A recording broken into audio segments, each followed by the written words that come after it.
Hey everybody, Andrew Reynolds with FindYourFuels.com here once again just to help you get to your best service, to the best customer for the best service for the best price. And let's say you found yourself that you've taken our advice, you've selected a great place to work to take that next step in your career, and you've done an interview fantastic and they're hiring you and you're starting soon. So how do you make a great first impression?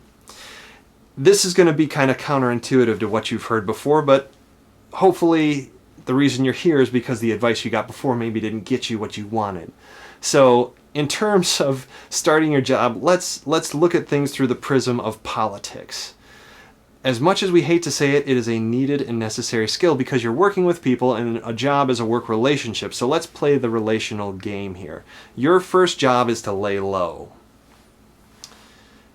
It's the equivalent in relationships to someone talking about how they're going to marry you on the second date. There are certain levels of trust and relationship that are better suited for experience and time.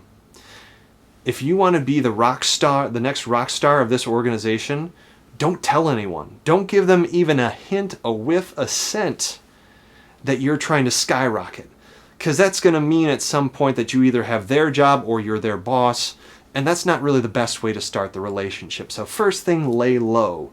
Observe. See what's going on. How do things interact? Who's butting heads with who? Try to understand the power dynamics. Where are the relationships as they stand? As far as the chess pieces on this board, who is where? Who's got lasers for somebody else? And what's kind of going on?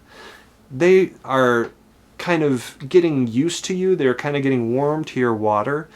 And just like you wouldn't go to a recess with elementary school children and just pick one and shove them into a group of friends and say, here, just be best friends. Work is the exact same way. Try to lay low, let people get used to you, don't give them such a hard shock, and use that time to observe. It's going to pay off huge dividends. And once you feel like you've kind of found your place, once you feel you've kind of gotten a bead, here's the most important thing.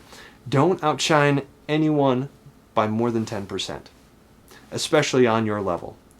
Even if you have potential to really just knock it out of the park, don't.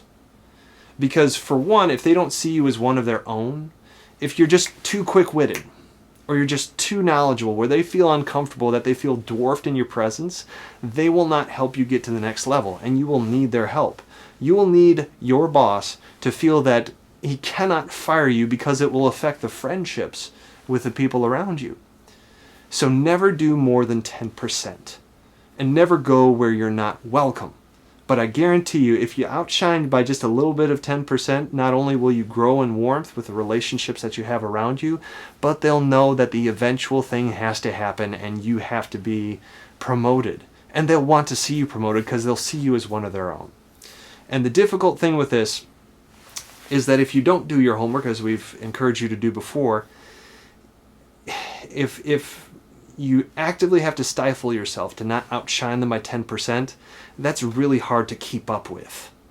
That's really hard to dumb down. That's really hard to not be as good at things as you are. So keep that in mind when you're selecting jobs as well, that since this is reality and making a great first impression, if nothing else to not outshine people by 10%, you won't even know where that mark is unless you learn and hang back and study them, but once you understand it, just moving the needle by 1%, just not outshining them by more than 10%.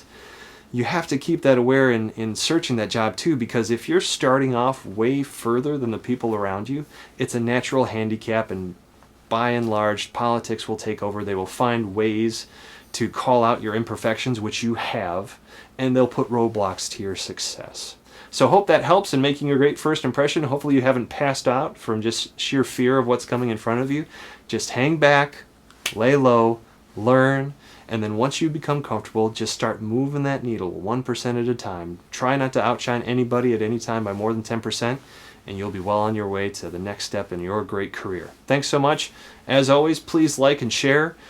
Subscribe to get more videos and know when we're coming out with the next latest greatest. But as always, the most important thing, please leave us your questions below. If this has made you ask a little bit of a subset question of this subject, leave it below. We'd be more than happy to do a video specific for you, because if you're asking it, other people are as well. If you have a completely different off-the-wall subject that's you believe is in between you and your best success, leave that as well. We'd love to help. Thank you so much. Have a great week as always.